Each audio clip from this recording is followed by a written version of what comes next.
are showing you today the things you must have to pick up your RV and go camping. It's a short list of things that you have to have in order to get started.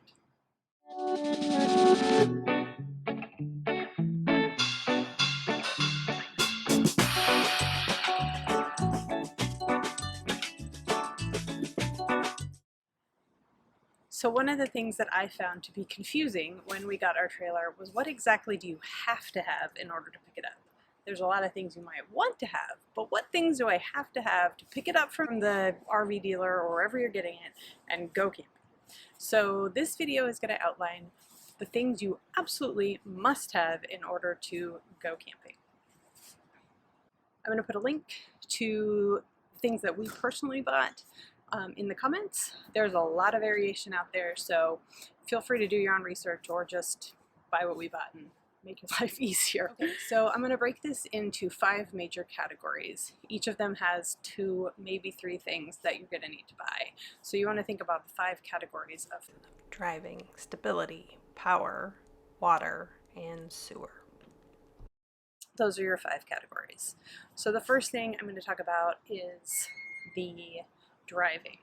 So hopefully you have already figured out that you need a hitch to pick up a travel trailer. I'm not going to talk about hitches here. That is something you've got to get on your car. The other 2 things that you have to have are brake controller and towing mirrors. While not true of all trailers, generally a trailer over 1,500 pounds dry weight will come with brakes on the trailer itself. This is very helpful in controlling your trailer speed and stopping safely. The brakes are connected to the car via a 7-pin power connection that connects from the trailer to your car. You have to get this installed on your car prior to towing your trailer. It also controls the lights on the trailer. The brake controller sets the power level of the brakes and allows you to activate them in an emergency. They come in a lot of variety and options, from wired to wireless. A wired brake controller is mounted into the dash of your car and wired into the car directly. This is nice if you don't want to have to plug something in each time you tow. These have to be installed at a mechanic, or at least by someone knowledgeable about your car. A wireless brake controller lets you control the brakes via a small device that sits between the trailer and the car. You control the brakes using the device you plug into your 12-volt outlet in your car. The device will sit on your console or dash. We were intending to get the Prodigy brake controller, but the dealership we bought our Alto from forgot to install it. Because they delivered the trailer across the border, we had no way to get it back and have them fix the error. We could have bought and installed the Prodigy ourselves, but instead we bought a Kurt Echo wireless brake controller that doesn't require any installation. It connects between the 7-pin plug of your trailer and the tow vehicle. Instead of something extra attached to your car dash, we already have a backup camera connected. You use an app on your phone to connect to the device. There is a small emergency button that sits on our dash we can push to activate the brakes without the phone app. We were a little nervous about this at first, but it's worked well for us so far. Towing mirrors do exactly what they sound like. You connect them to your side mirrors, and they allow you to see the back of your trailer more easily. They are required in the US, so you'll need some version of these.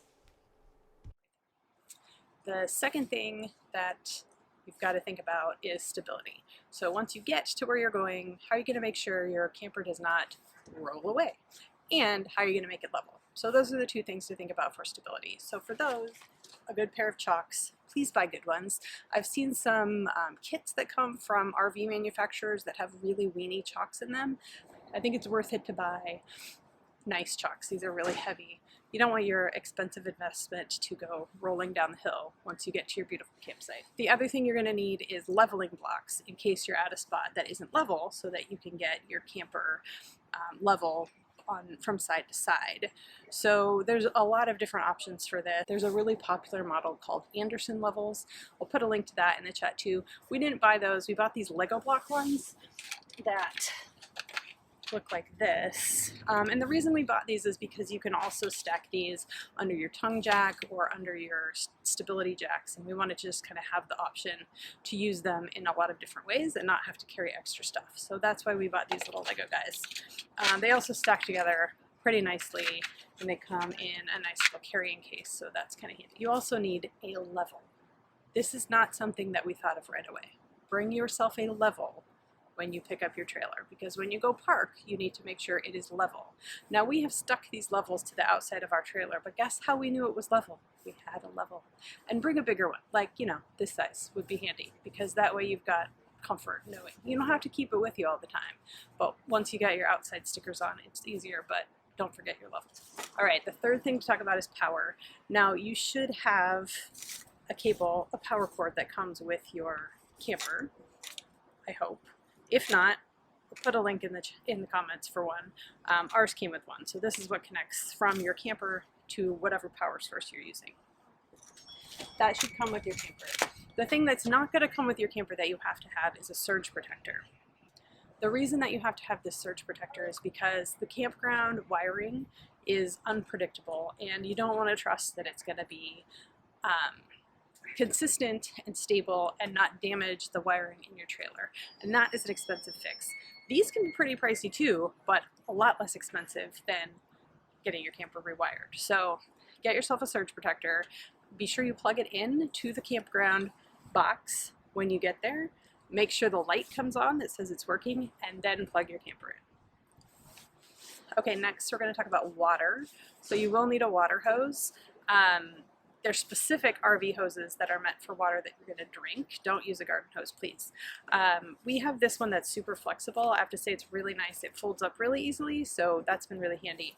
The other thing you have to have, okay, technically you don't have to have this, but you want to, is a pressure regulator. So the pressure regulator goes between your water that's going into your camper and the pressure and the water that's coming out at the RV site. And a lot of times those can be really high pressure, too high of pressure for your camper. So buy yourself a pressure regulator. It's tiny. It goes on your water hose. You just leave it on there, and then you can feel comfortable with the water coming in, that you're not going to damage anything. All right, the last thing that you're going to need, and again, this may come with your RV, but you might want a better one at some point, is a sewer hose. So gross, but necessary. This is what you connect from your camper to the septic tank to dump whenever you're emptying your tanks. Ours did come with one. It's actually in a little tube underneath our camper, but we have this one because what we read before we picked it up was that the ones they give you are kind of cheap, and they'll eventually crack and leak. And so we have this one for when that happens, so we don't have an emergency situation. The other thing, I guess you don't have to have this, but you might want to get some rubber gloves, because